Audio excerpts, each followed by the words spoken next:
अमेरिकेच्या मदतीनं इस्रायलनं इराणवर सातत्यानं क्षेपणास्त्र डागली, पण यातलं मानवी दुःख आता जगासमोर सातत्यानं येत आहे. 40हून अधिक विद्यार्थिनींचा दक्षिण इराणमध्ये मृत्यू झालेला आहे आणि या मृत्यूनं सबंध जगामध्ये हळहळ निर्माण झाली. अमेरिका आणि इस्रायल यांचा मुळातच इराणवर जो संशय होता की अण्वस्त्र कार्यक्रम मोठ्या प्रमाणात इराणमध्ये सुरू आहे आणि हा अण्वस्त्र कार्यक्रम इराणनं थांबवावा अशा प्रकारचं आवाहन अनेकदा अमेरिकेनेही केलं, इस्रायलनेही केलं, पण इराण त्याला जुमानायला तयार नाही असे या दोन्ही मित्र राष्ट्रांचा दावा आहे. आणि या आवाहनाला भीक घातली नाही म्हणून अचानक हवाई हल्ल्याची सुरुवात तेहरानमध्ये करण्यात आली. पण आता एकीकडे ट्रम्प म्हणतायत, डोनाल्ड ट्रम्पने जे निवेदन जारी केलं त्यात ते म्हणतायत की इराणच्या नागरिकांनी सुरक्षित स्थळी आसरा घ्यावा, घराबाहेर पडू नये, प्रवास टाळावा. पण दुसरीकडे मात्र इराणमधल्या मिनाबमध्ये जो हवाई हल्ला झाला त्यात निष्पाप शाळकरी मुलींचा मृत्यू झालाय. 40 ही संख्या आपल्यापर्यंत पोहोचली, पण यापेक्षा जास्त संख्येचा दावा सुद्धा करण्यात आला. IRNA हे वृत्त संस्था आहे, त्याच्या हवाल्यानं इंडियन एक्सप्रेसनं हे वृत्त दिलंय आणि या निष्पाप शाळकरी मुलींच्या मृत्यूमुळे सर्वत्र हळहळ व्यक्त करण्यात येत आहे. अशा प्रकारच्या हवाई हल्ल्यानं निष्पाप नागरिकांचा बळी कसा जातो, लहानग्या मुलांचा बळी कसा जातो हे आपण इस्रायल आणि हमास मधल्या युद्धामध्ये सातत्यानं पाहिलेलं आहे. नमस्कार, मी मनोज भोयर, नवराष्ट्र डिजिटल मध्ये आपल्या सर्वांचं स्वागत करतो. इस्रायल आणि अमेरिकेनं सातत्यानं इराणच्या राजधानीवर म्हणजे तेहरानवर क्षेपणास्त्र हल्ले डागण्याचं काम सुरू केलं आणि त्यामुळे जागोजागी बॉम्बस्फोटाचे आवाज, किंकाळ्या सातत्यानं सुरू आहेत.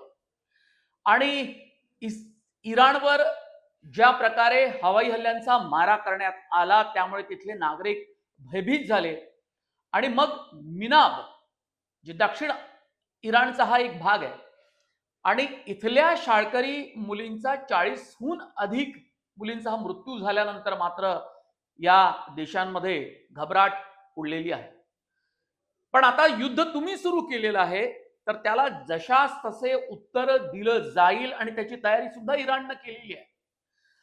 आखाती देशामध्ये ज्या 6 एक देश आहेत, सौदी अरेबिया, तेहरान, कुवेतवर सुद्धा, आणि तिथे अमेरिकन बेस आहेत, अमेरिकेची तळं आहेत, त्याला उद्ध्वस्त करण्याचं, टार्गेट करण्याचं काम इराणकडून केलं जात आहे.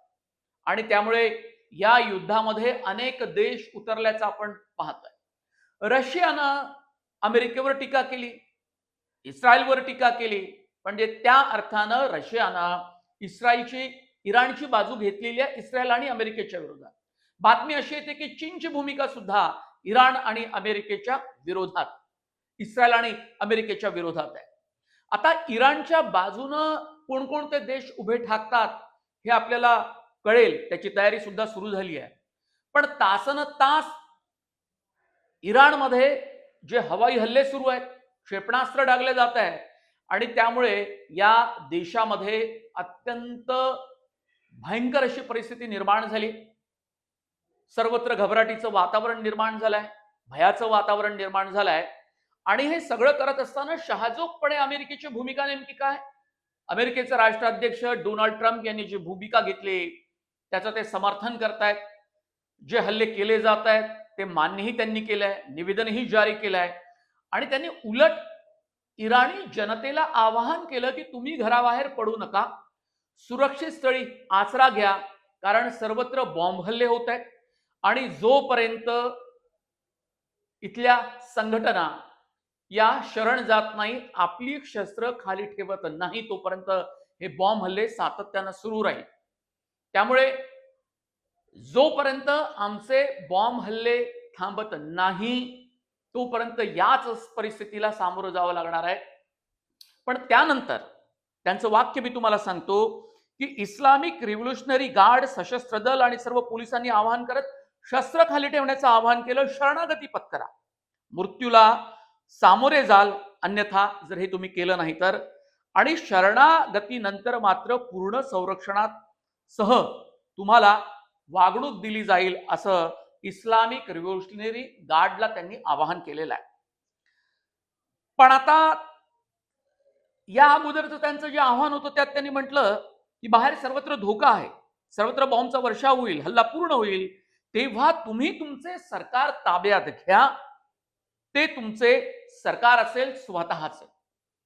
पण आता हे सगळं सुरू असताना इराण अजिबात जुमानायला इस्रायलला तयार नाही, अमेरिकेलाही तयार नाही. इराणचे सर्वोच्च नेते अयातुल्ला खान खोमेनी यांना सुरक्षित स्थळी हरवलं गेलं आणि इराणचा टॉप कमांडर मारला गेल्याचा दावा अमेरिका आणि इस्रायलनं केला आहे. पण हा दावा फेटाळून लावला इराणनं आणि अधिकृत माहिती या दोन्ही देशांकडून तशी दिली गेलेली नाही. काही बातम्या सूत्राद्वारे, काही बातम्या पसरवल्या जातात अशा युद्धाच्या समयी तसं झालेलं आहे. आणि मुळात इस्रायलला नेमकी काय भीती आहे, अमेरिकेला नेमकी काय भीती आहे ज्याच्यामुळे हे हल्ले होत आहेत, तर इराण अण्वस्त्र विकसित करू शकतो ते त्यांनी थांबावं अशा प्रकारचं आवाहन त्यांनी केलं, त्याला जुमानलं गेलं नाही. आणि दुसरी गोष्ट म्हणजे इराणकडून हिजबुल्ला जो लेबनन मध्ये आसरा दिला जातो तिथली एक दहशतवादी संघटना आहे. आणि दुसरं म्हणजे गाझा पट्टीमध्ये हमास नावाची एक संघटना आहे. ते युद्ध अगोदर भडकलं होतं, झालं आणि सातत्यानं ते तिथल्या सगळ्या युद्धाच्या बातम्या आपल्या कानावर येत असतात. तर या हिजबुल्ला आणि हमासला इराणकडून समर्थन आहे, शस्त्रास्त्र पुरवठा आहे.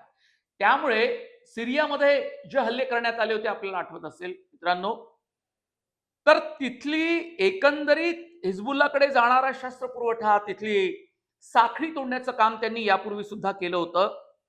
इराणी शस्त्रसाठा नष्ट करणं हा इस्रायलचा हेतू आहे आणि इराण समर्थित तळावरती यापूर्वी सुद्धा त्यांनी हल्ले केले होते. आता अमेरिका इस्रायलच्या पाठीशी का आहे आणि त्यांना सुद्धा इस्रायलला अमेरिका संरक्षणात्मक मदत करते, शस्त्रास्त्र साठा पुरवते आणि गुप्तचर माहिती सुद्धा गोळा करण्याचं काम सातत्यानं सुरू असतं. आणि इराणवर अनेक निर्बंध हे अमेरिकेने घातलेले आहेत. त्यामुळे इस्रायलच्या मदतीला अमेरिका सातत्यानं का जातोय हा प्रश्न अनेकांना पडला असेल. त्याचं मूळ कारण आहे की इराण मध्ये शस्त्र म्हणजे अण्वस्त्र निर्मिती सुरू आहे, ती त्यांनी थांबवावी आणि तो धोका जगाला आहे, या दोन्ही देशांना आहे, आज अशी समजूत करून हे सगळं सुरू आहे. आणि दुसरं म्हणजे इस्रायलला धोका असणाऱ्या दोन महत्वाच्या संघटना मी ज्याचा उल्लेख केला की हिजबुल्ला लेबनान मधली आणि गाझा पट्टीतली हमास, या दोघांनाही इराणकडून सातत्यानं आर्थिक पुरवठा, शस्त्र पुरवठा होत असल्याचा दावा करत त्यांनी यापूर्वी सुद्धा हल्ले केलेले आहेत. त्यामुळे इराणच्या या भूमिकेमुळे पडद्याआडून ज्या त्यांच्या हालचाली सुरू आहेत त्यामुळे इस्रायलला कायम इराणवर खवळलेला असतो आणि कारण पुढे गेलं जातं अण्वस्त्राचं.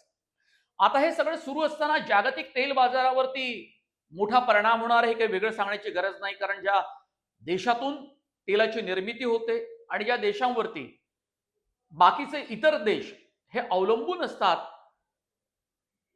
त्यांच्यामध्ये मात्र एक भीतीचं वातावरण निर्माण होतं. पण अमेरिका आणि इस्रायल त्याला जुमानायला अजिबात तयार नाही. आता अमेरिकेच्या लष्करी तळावर, हवाई तळावरती जर टार्गेट केलं जातं, हल्ले केले गेले, उद्ध्वस्त केले गेले, ती भीती अमेरिकेलाही आहे.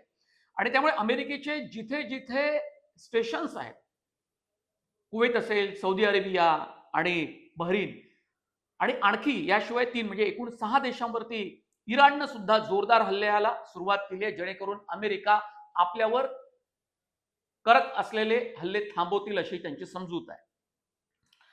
आता मूळ मुद्दा असा आहे की हे युद्ध कधी थांबेल, कारण मध्य पूर्वेतल्या या देशांमध्ये महायुद्धाचा भडका उडालेला आहे.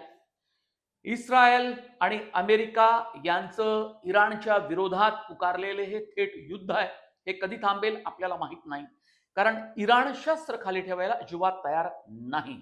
इराणनं नमती बाजू घेतली नाही, पडती बाजू घेतलेली नाही आणि त्यामुळे सातत्यानं इराणच्या विरोधामध्ये यांची भूमिका अमेरिका आणि इस्रायलची कायम राहील आणि इराणनं जोरदार प्रतिहल्ले केलेले आहे, प्रत्युत्तर दिलं ही आपण लक्षात घेतलं पाहिजे. त्यामुळे या युद्धामधली भीषणता ही वाढली आणि ती वाढत राहील आणि त्यामुळे संबंध जगामध्ये एक चिंतेचं वातावरण निर्माण झालं आहे आणि या देशांमध्ये ज्या ज्यावेळी युद्ध होतं तेव्हा भारतीयांची चिंता वाढते. भारतीय दूतावासाने एक ॲडवायझरी जारी केली की भारतीय नागरिकांनी दूतावासात काम करणाऱ्या लोकांनी सुरक्षित स्थळी आसरा घ्यावा, अनावश्यक प्रवास सुद्धा टाळावा आणि असं सगळं करत असताना विरोधी पक्षनेते राहुल गांधी यांनी सुद्धा म्हटलंय की तिथल्या भारतीय नागरिकांना सुरक्षितता प्रदान करण्यात यावी आणि ते कसे सुरक्षित राहील याचा प्रयत्न केंद्र सरकारनं करावा आणि तसे प्रयत्न हे केंद्र सरकारचे सुरू आहे. इराणमधली कतायबी हिजबुल्लाह नावाची जी काही संघटना आहे ती सुद्धा कडवी आहे आणि तिने अमेरिकेला जशास तसे उत्तर देण्याचं सुद्धा ठरवलंय आणि ते त्यांनी कृती सुद्धा उतरवलेलं आहे. आता एअर इंडियाची सर्व मध्य पूर्वेतली जी हवाई उड्डाण आहे ती सुद्धा रद्द करण्यात आली, कारण तिथे जाण्यात काही अर्थ नाही आणि हवाई सेवा पुरवण्यात अर्थ नाही, कारण तिथली परिस्थिती एकंदरीत धोकादायक झाली आहे. प्रत्येकाच्या देशाच्या आपापल्या वेगळ्या भूमिका असतात आणि त्याप्रमाणे ते वागत असतात आणि आपली भूमिका पार पाडत असतात आणि त्यासाठी हवाई हल्ले करतात. पण मुळात मुद्दा असा आहे की युद्ध कमी व्हावेत, शांततेच्या मार्गाने काही तोडगा निघावा, पण असं होताना गेल्या काही दिवसांमध्ये आपल्याला दिसत नाही आणि देशामध्ये वेगवेगळ्या जगांमध्ये सातत्यानं युद्ध परिस्थिती निर्माण होते.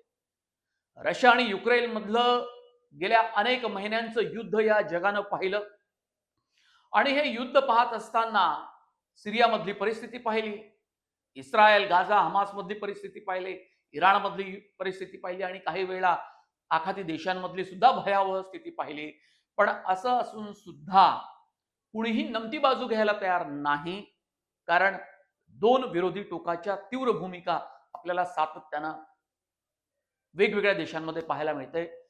पण यातली सर्वात चिंतेची बाब आहे, ज्यात शांततापूर्वक तोडगा काढण्याची भूमिका वठवत असलेल्या संघटना यांना कायम चिंता असते की निष्पाप लोकांचा बळी यात न जावो आणि त्याही लहानग्या मुलांचा मृत्यू यात न हो, अशा प्रकारची भूमिका त्यांची होते. पण शेवटी हातात काय तर घडतं काय ते आपण पाहिलं की मिनाब मधल्या 40 पेक्षा जास्त, कदाचित आकडा 50 पेक्षा जास्त असू शकतो, इथल्या निष्पाप शाळकरी मुलींचा, विद्यार्थिनींचा मृत्यू झाला आहे. या युद्धाचे वेगवेगळे अपडेट सातत्यानं नवराष्ट्र डिजिटलवर आपल्याला पाहायला मिळतील. आपणही कमेंट बॉक्समध्ये आपल्या प्रतिक्रिया नोंदवू शकता या भीषण घटनेवर. नवराष्ट्र डिजिटलला आपण फॉलो करा, सबस्क्राईब करा, म्हणजे तुम्हाला या युद्धाचे वेगवेगळे व्हिडिओ पाहायला मिळतील, अपडेट्स पाहायला मिळतील. इंस्टाग्राम, फेसबुक आणि एक्स हे तिन्ही आमचे सोशल मीडिया हँडल सुद्धा फॉलो करा, तिथे सुद्धा या बातम्या तुम्हाला पाहायला मिळतील. चिंता सर्वत्र पसरलेली आहे. काय होईल याची काहीही शाश्वती नाही आणि पुढे तीव्र परिणामांना सुद्धा सामोरं आपल्याला जावं लागणार. नमस्कार, धन्यवाद.